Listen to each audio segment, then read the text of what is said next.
Segundo argumento sobre a existência de Deus, de acordo com Tomás de Aquino, é a necessidade de nós encontrarmos uma causa eficiente. As coisas não acontecem do nada. As coisas sempre são efeito de uma outra coisa. Causa e efeito. Causa e efeito. Aqui você tem as duas palavras, ó, causa e efeito.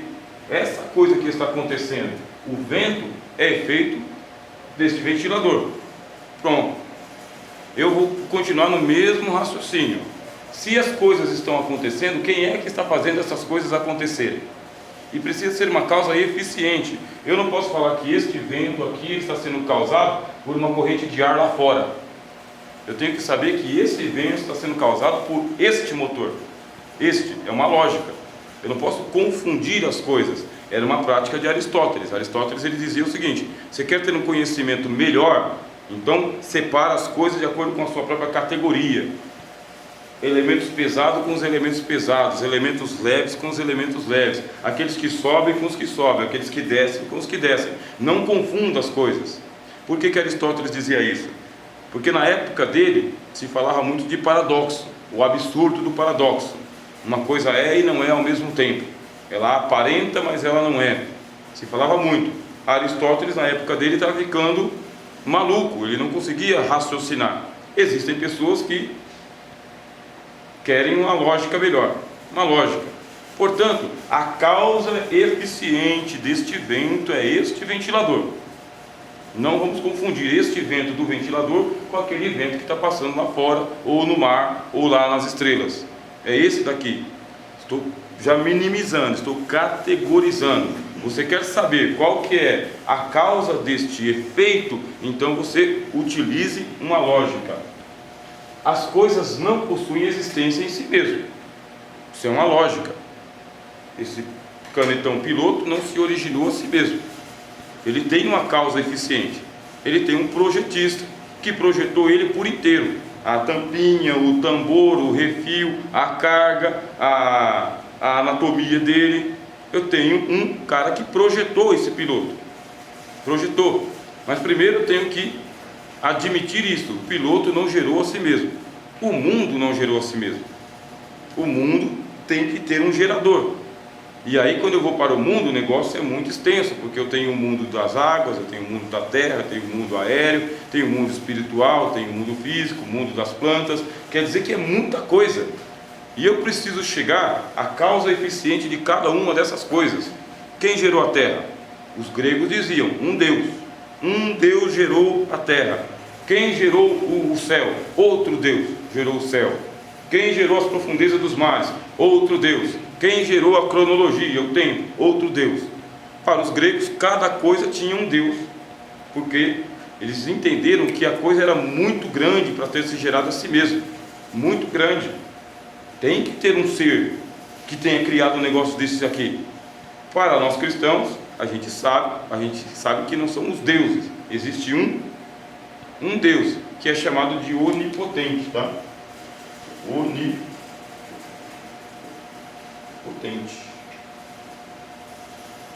Esse Deus onipotente é aquele que criou todas as coisas. Só que esse raciocínio é a última parte aqui.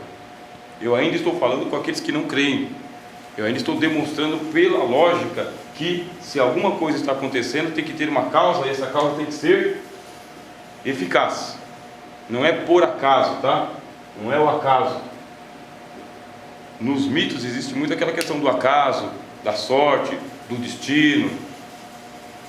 Na revelação não tem acaso, sorte e destino. Tem uma causa, e uma causa eficaz, eficiente. Eu fiz aquilo porque eu quero que aquilo seja feito do jeito que foi feito, para acontecer aquilo que eu quero que aconteça.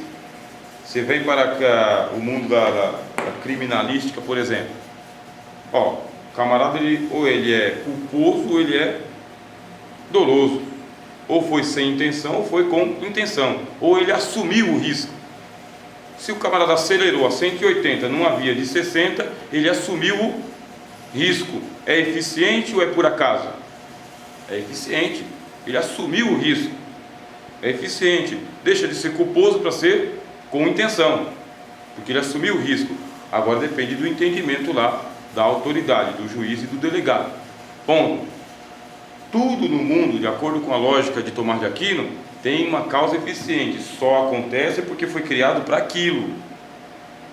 E ele usa muito isso quando ele vai falar sobre o problema do mal, que as pessoas querem culpar Deus pelo mal que existe no mundo. Aí eu já expliquei para vocês, Deus realmente criou o mal, só que Deus criou o mal potencialmente. É o agente humano ou angélico que vai lá e utiliza. Só que Deus criou o mal com a ideia de tentação mesmo, de teste, tá? Não de tentação, mas de teste, de prova. Tá ali, criei, mas não mexe. Ele usa muito isso para poder justificar Deus. Eu criei, mas não é para você mexer. Se você mexer, ele te engole. Deus ainda avisa, mas a potencialidade do mal é para destruir aquele que não quer ser obediente a Deus. Pá! O mal é eficiente. Ou, como a gente costuma falar, né, professor Abraão? É um mal necessário. Um mal necessário para peneirar aqueles que são de Deus e aqueles que são contra Deus. Deus fez a armadilha. E a lógica é essa mesmo, é admitir. Deus fez a armadilha, mas só cai na armadilha aquele que é contra Deus, porque ele avisa que tem uma armadilha. Mas a pessoa desacredita, vai lá e cai na armadilha. É uma explicação lógica, isso daí. O efeito não é a causa. Não confundir. Tá bom? Não confundir efeito com causa, que acontece muito. Eu estava vendo aqui a aula do professor Abraão na semana passada, quando ele estava falando sobre o argumento kantiano, da coisa em si e a coisa como ela aparece. A coisa em si não é a coisa como ela aparece. O que aparece para nós é o fenômeno, do jeito que se mostra para nós. Mas o fenômeno não é a coisa em si. A coisa em si é outra, totalmente diferente. Ela nem tem essa aparência toda. Ela já passou por algumas mudanças, algumas mutações. Por quê? A gente fala o seguinte: eu estou olhando para a causa, câncer, né? O câncer é a causa? Câncer é o efeito. Quando eu digo que a pessoa tem câncer, eu estou falando que ela tem câncer como se câncer fosse a causa. Mas o câncer, ele é o efeito de outras doenças degenerativas das células que foram atacadas, estão sendo destruídas, estão se alastrando. Quer dizer que é igual a questão da febre amarela. O pessoal foi lá e está matando os macacos, né? Matando os macacos pensando que o macaco é a causa da febre amarela. O macaco não é a causa, ele é o sinal de que tem febre amarela. Ele é a vítima. Isso é uma lógica. Você fica atacando a causa como se fosse causa e ela é o efeito. Precisa colocar o motor para funcionar na posição certa. Se não colocar a lógica para funcionar na posição certa, você vai confundir causa e efeito. E você vai se perder no seu raciocínio. O efeito não é a causa. Elimina isso. Se o efeito não é a causa, é impossível retornar ao infinito. Eu tenho que procurar a causa. O problema é o seguinte: eu vou retornando, e eu não consigo, pela lógica, chegar ao início de todas as coisas. A lógica não deixa você chegar ao início de todas as coisas. Origem da Terra, da onde veio a Terra? A Terra veio do quê? Ah, são os elementos químicos combinados com não sei o quê. Mas quem deu origem aos elementos químicos? Fósforo, iodo, ferro. Quem deu origem a isso aí? Vai chegar um momento em que a tua lógica tem que admitir ou a eternidade da matéria ou a existência de um ser que criou a matéria. Ponto. É uma equação.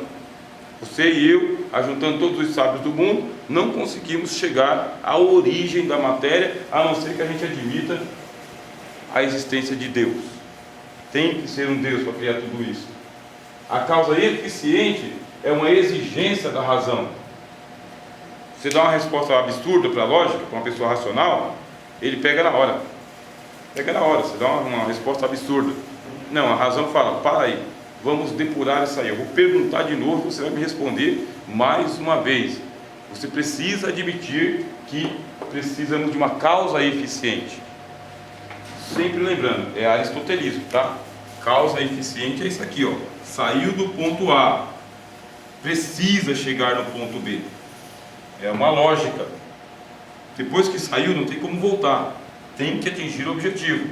Se tem algo acontecendo aqui e está em andamento, vai acontecer alguma coisa, uma mutação. É uma lógica isso daí.